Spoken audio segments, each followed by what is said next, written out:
Welcome to the Nightly Rant. I'm Mike. And I'm Toria. This is the show where we talk about the awful things that have happened in our day, the awesome things that have happened in our day, and all the things in between. Thanks for listening, and we truly hope you enjoy.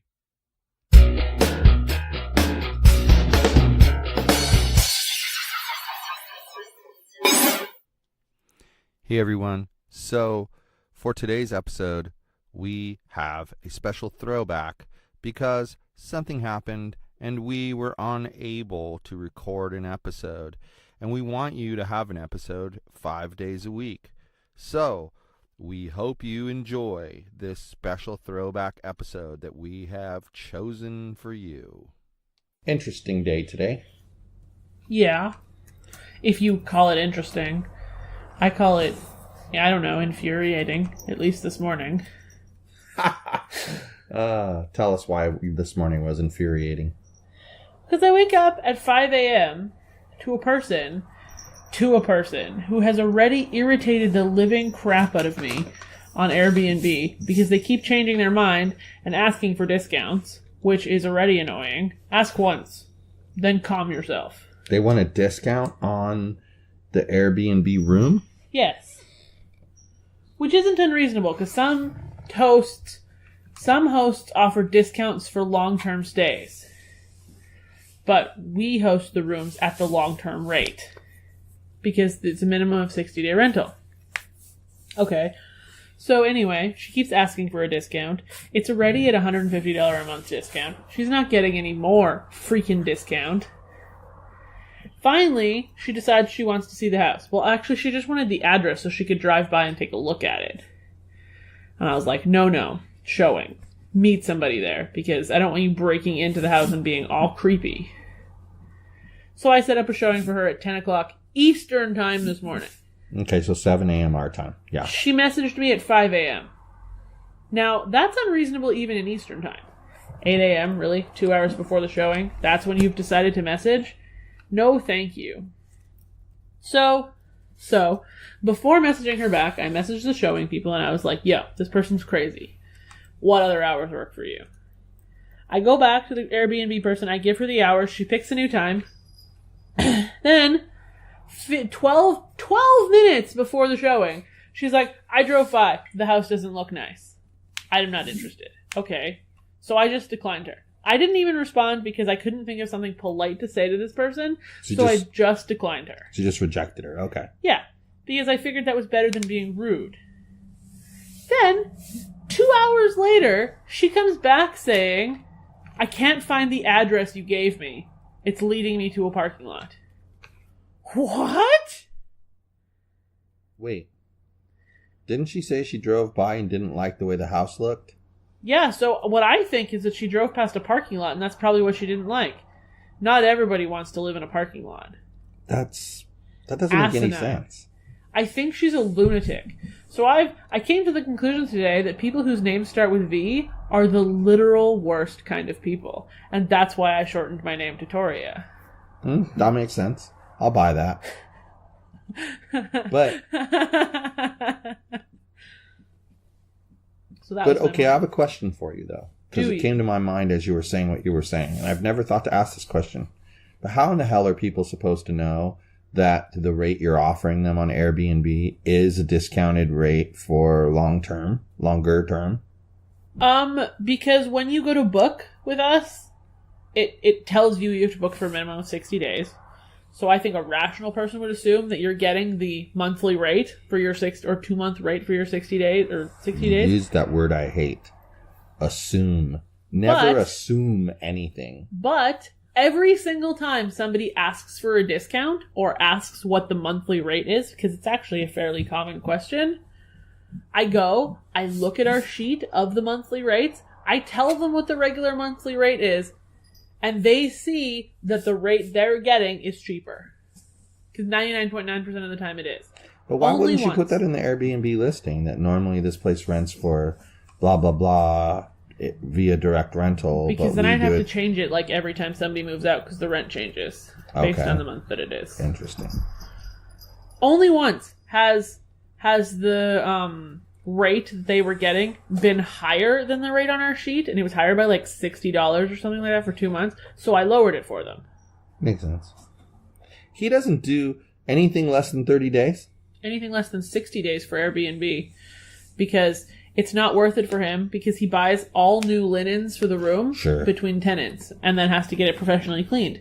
So if he's renting a room for $800, say like 100 of that is utilities, and then the cleaning fee, he pays like $200 to get the room cleaned, and then the linens are $170-ish depending on the day and the Amazon pricing. Wait a minute. Who makes $200 to clean a room?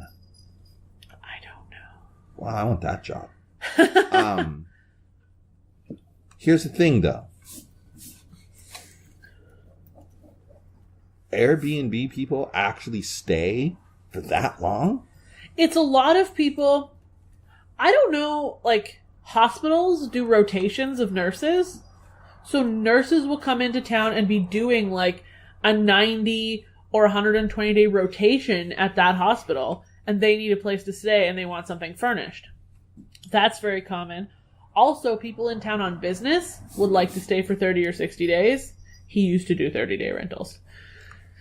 Or even like 90 days. I didn't think about people coming in on business, because I've done that for projects before where I'll be someplace for a month and a half, 2 months. You said you were in San Francisco and you were there during the week and then here on the weekends. If Airbnb would have existed, that probably would have been cheaper. 2 straight months.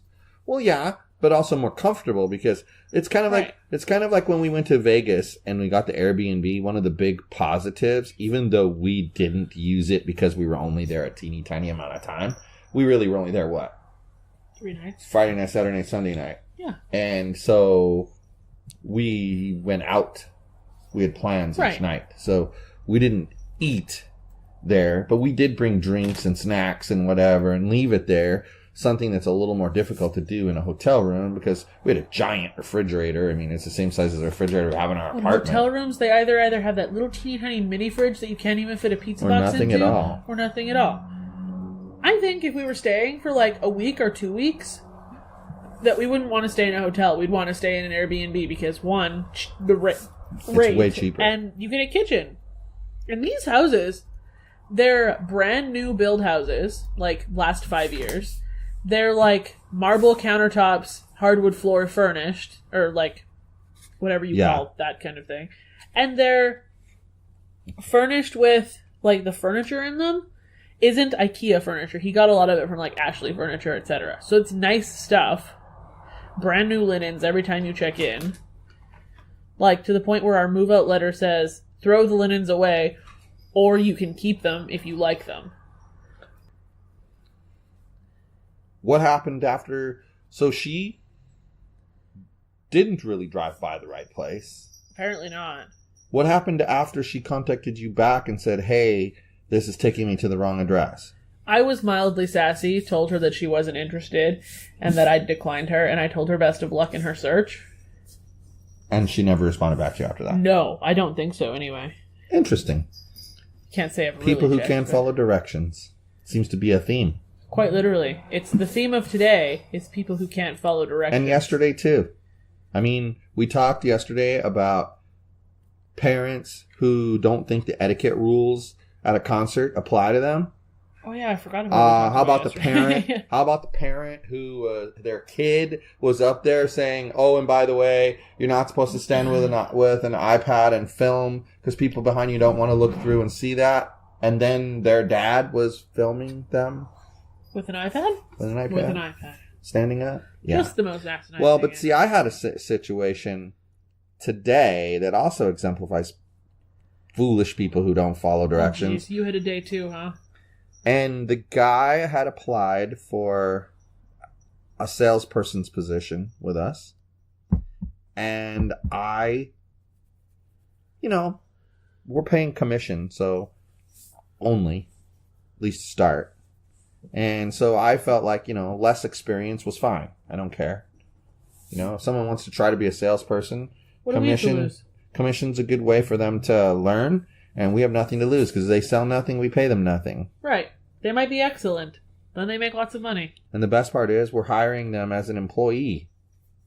Right. So that means that means if they're hired as an employee, we get to dictate their hours. I like it. Anyway, so a guy contacts me and I contact back, and I have a standard thing that I've been telling myself I should just put into a note and then copy and paste it. But I have this standard thing that tells him I have my calendar set up. I have two of them, one for my podcast interviews and one for everything else. And so I give that out, and it saves time. You know, you have your service that you use. I have my service that I use. Yes. But it saves time because you don't do that whole game of, how about Tuesday at 2 o'clock? How about Wednesday at 4 o'clock? You know, it's taken care of. They look at your calendar, they see your availability, right, and they pick what they want.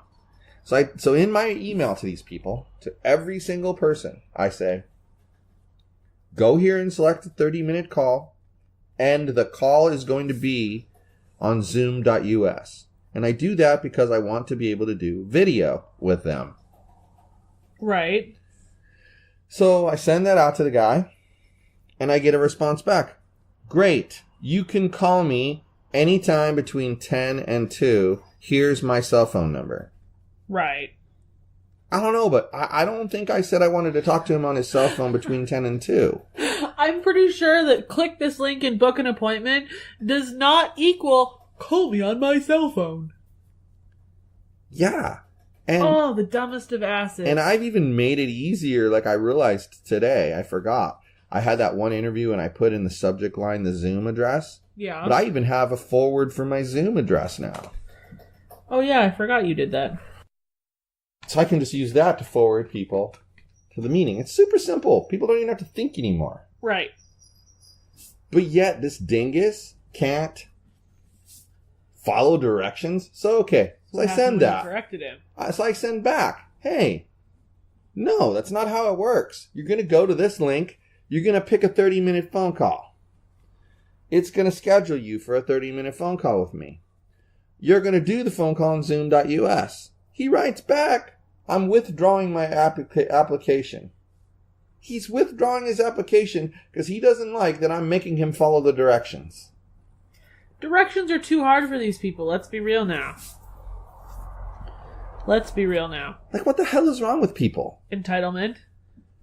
Well, yeah, that's, you know what? I'm glad you said that because that's true. That is what it is. It's that people think they're entitled to do it the way they want to do it. Look, we just had this big conversation on one of my podcast Facebook groups about how, like, that guy that had the Trello board and everything like that. That's wonderful. That's all cool. That's how he likes to do things. But guess what? Do you think his employees look at him and go, I ain't using Trello. I'm using this. No. His employees use whatever the hell he says to use because he's the boss. Right.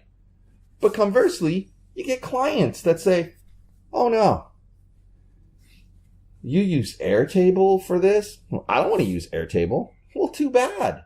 That's part of the process. Right. I don't care whether you want to use it or not. It's not your business. It's my business. I think the major problem with this dude wasn't so much that he had no interest in meeting on Zoom, but it was the way he approached it.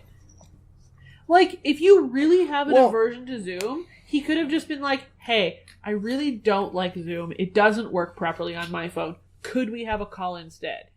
I'm really curious. What part of this scenario makes you think it was the Zoom that made him withdraw his application? It was Zoom last time somebody withdrew their application. Do you remember the guy who, I thought you were going to call me? And you were like, well, that's why there's a Zoom link. And then he was like, never mind, I'm not interested anymore. Yeah, but that's not why he wasn't interested. He wasn't interested because I was snarky in my response back to him. That's why he wasn't interested. So that's the same reason why this guy wasn't interested. It has zero to do with Zoom and everything to do with he doesn't want to follow directions. He wants to do what he wants to do. And that's not good. You can't just have it your way. This ain't Burger King. Especially not with a job interview. Like, bro. Well, yeah. Can you imagine if we said to him, okay, our offices are on Catella, near the race, across the street from the racetrack. We want you to come in for an interview at 2 o'clock in the afternoon. And he said, great, call me on my cell phone. What? We told you to come in, dude. We didn't say we're calling you on the telephone. It's just asinine. What's wrong with you? And the reason I like to use Zoom is because it has video, and I can make it like an in-person interview, and it's way better. Yeah, I can get behind that. Every time that I've had an interview with like a non-Upwork person, they've wanted to have a video interview of sorts. I mean, most of them prefer Skype. I don't really know why, since you have to add them as a contact. And then such. Oh, I made an Uber conference account today. Add who as a contact to do what? To talk to them on Skype. Oh, yeah, that's why I don't like to use it. I made an Uber conference account today. Now I have an Uber conference link to have free conferences. It was annoying me to have to type my name every time I joined an Uber conference, so I made an account. Hooray. I know. Maybe I won't come up as Stefan now. Because I gave it my phone I number. think I'm going to name this episode, I have an Uber conference account. I think that's what I'm going to call it. No, you should call Because it... then what's going to happen is people are going to say, I want to do, meet me on Zoom.us. No, I want to meet an Uber conference. No, I use Zoom.us. But I want to meet an Uber conference. I don't care where you want to meet. It isn't your meeting. It's my meeting. You'll meet me on Zoom.us and take your Uber conference and stick it up your rear end. Let's be real. The only good thing about Uber conference is their hold music. That's funny. And I think you should name this episode Stefan is a butt nugget. Because Stefan is the worst. Which really has absolutely nothing to do with anything we've talked about in the first 20 minutes of this podcast. I'm not sure why I would name it about that. It's the other half of the reason I made an Uber conference account, which you clearly maybe I should completely. Maybe I should name it Santa Claus Isn't Real. We didn't talk about that either. If you could see the look on her face right now, you'd want to slap her. You would. Okay. Slap me, I dare you. You would want to slap her. You'd want to be smacked right in the face. Uh-huh. I didn't say I wanted to slap you. I said they would want to slap you. They can bring it. And I know them. They want to slap you. Bring it on. Do all the slapping. Feel free. Anyway, I think that too many people go to work, and then you're lucky if they show up on a regular basis. Or how about the people that go to work for one day and just never call or show up ever again? Yeah, that's alarming. You know, I've heard about that happening on multiple occasions with multiple people. Yes. When I worked at the trucking place, a person started in the AR department, made it precisely 2 days, and then disappeared off the face of the earth. We had to stalk them on Facebook to make sure they hadn't gotten hit by a truck in the yard and died. I mean, it's one thing. We were concerned. It's one thing to resign because you're not going to work there anymore. But it's a completely different scenario when you just stop showing up. I agree. What's wrong with that person? Have the courtesy to call. Yeah. And like you say, look, it's only the second day the person's been there, but you're a human. You have compassion. So you're worrying about the person being dead. It's like I had this client that I haven't heard from her in 2 weeks. Her bill is 30 days overdue. Yeah. She's not like that. That's not the client. Well, guess what? Guess what I find out? Something they didn't tell me. They were supposed to go live with NetSuite first week of January. Okay. And they had some other issues that I don't know about. And they just went live with NetSuite. Okay. Today.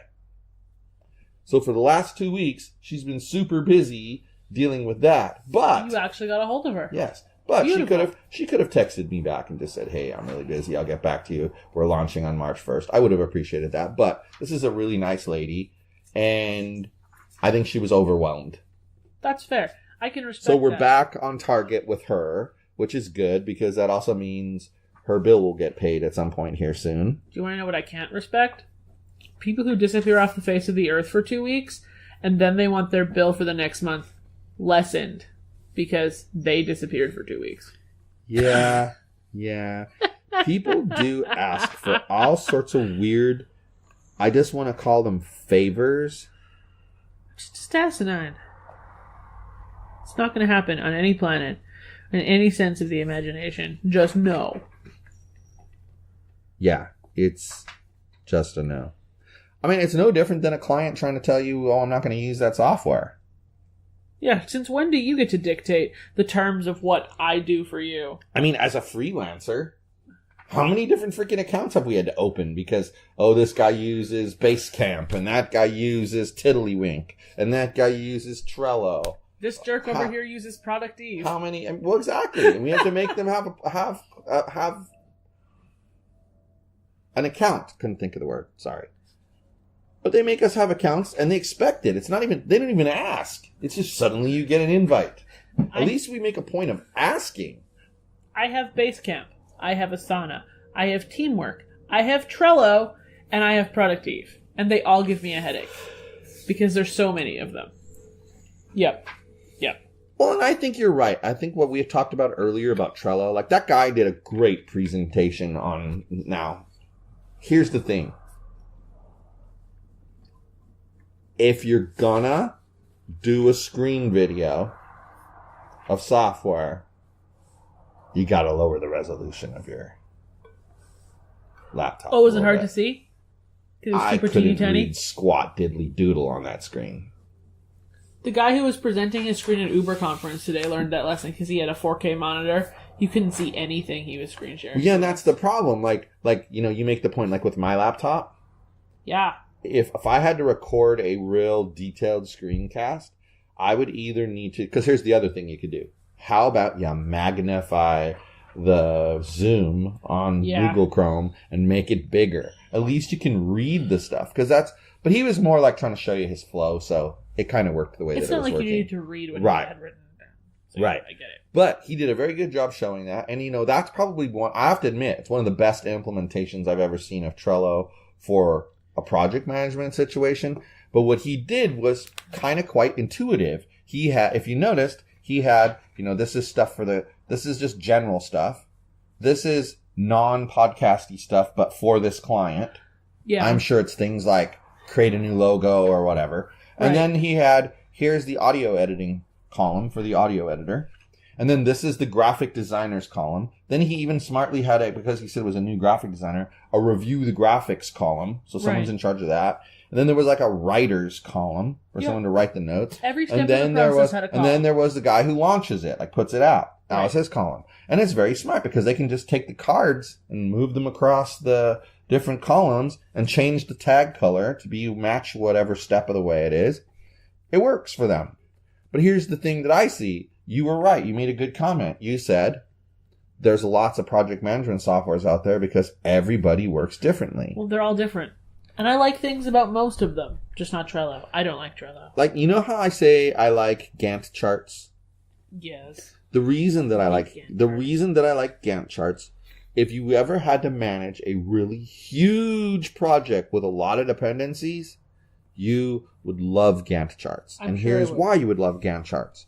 You create task A and you create task C. Mm-hmm. And there's a task B. Well, task B is independent of A and C and can be done whenever you want. But in order to do task C, you have to finish task A. Mm-hmm. Well, what happens when task A is 2 weeks late? Then task C is 2 weeks late. And what if task A is being done by one team and task C is being done by another team? Then the other team doesn't know unless they visually see that their start date got slid over. And that's what happens with a Gantt chart. Well, when something's late, it gets slid over. So, but for a big project with a lot of dependencies, it's very helpful. Well, here's what's interesting. You love spreadsheets. I despise spreadsheets. I think spreadsheets are an overused demonic thing that isn't necessary. If you don't need to sort and filter, you don't need a spreadsheet. If all you need to do is present something in table format, that's what a freaking table's for in a word processor. Keep it simple. But there is a project management tool called Smartsheets. I don't like Smartsheets either. And it's literally a spreadsheet that you can generate a Gantt chart out of. And when I worked at the court, that's what he used. And it didn't turn me on in the least. I hated it. It doesn't speak to me. And like I said, I really like, hey, Asana, I'm going to make sure on Twitter, I'm going to tag you in this episode. You guys could make bank if you simply did one of two things. Either lower the introductory price that it takes to get in to like 2 users. It makes sense to make it 2 users, doesn't it? Because the reason you'd pay for it is that you have a team of some size. Oh, the fact that they make it 5 minimum drives me nuts. Right. It's stupid because it's a huge investment at that point. Now, the other thing they could do is clearly they know that they have a flaw in their system and they allow you to create workspace after workspace after workspace. But they do that so you can have one account with all your stuff. So you know how you're saying you have a Basecamp login for this and a Basecamp login for that and a Basecamp login for the other thing. Well, that's because all of those places on Basecamp have the basecamphq.com subdomain. So they have like a, thewebscientists.basecamphq.com. I do like what you're about to say. About Asana doesn't have that. So what they do is they have workspaces. And you can belong to umpteen workspaces. And if you have 5 clients and they all have Asana and they want you to work with them, they just add you to their workspace. And then if you do it right, it appears in your list. And then it appears in your list and you just switch. Just like you would do for... It's modeled after Google's account switcher. Uh-huh. So just like Google's account switcher where you go up and you click your picture and it drops down and says switch accounts. Well, it's even simpler because you don't have to switch accounts. You simply grab the drop down. Oh, there's that workspace. But the flaw that I know they're fully aware of is that you can, as a free user, you get 15 people in your project for free. Times however many workspaces you create. You could create umpteen workspaces and have millions of people. And if you think about it, for a medium-sized business, you could get away with using Asana for free. Because if you had the UI team and you had the service development team and you had the front-end developer team and you had the back-end developer team, each one could have their own workspace and do their own things because they're all independent of one another. But here's the problem. When you have multiple workspaces, and this is how I know they know about it and they don't care, you can't see your tasks from the other workspaces. So it kind of becomes useless because if I have 5 workspaces, I got to keep switching between workspaces and deciding what's the next task I want to do. What's the next task I want to do? Make sense? Yes. And that's why we switched to what? Right with you. And what did we switch to? I don't know. Productive. Some garbage that you like. I'm just kidding. We both like it. The only reason I like it is because now I click on my name, I click sort by deadline, and I start working at the top of the list and I work my way down. That's why I like it. Of course, as I showed you in the meeting today, I have 26 overdue tasks at the current time. Yeah, that probably makes it and a little those hard have all to start happened with in the a top. week. But I love it. It's so much better to do it that way. And honestly, I'm not kidding you. If Asana would ever do that, I would switch back. Yeah. And this time it would be easy because Productive lets you export and Asana lets you import. So it would take us 5 minutes to switch. Yep. And then another hour to fix things that didn't export and import properly, but that's regardless. But that happens. Anyway, it's late and I'm tired and I don't want to talk about It's not Asana late. anymore. It's only 10. You can keep talking, but I'm going to bed. Then you're fired. You do that. I've I'm been sure at waiting to least say one that. person will get a good kick out of me being fired for the 97th time. No, Just today this would only be alone. the second time. This would only be the second time.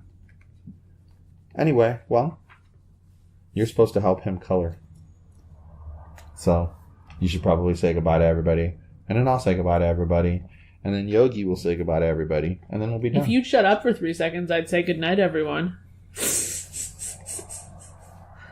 You're going to end like a jerk like last night. Okay, I got it. What did you say, Yogi? Exactly. Hasta la bye-bye.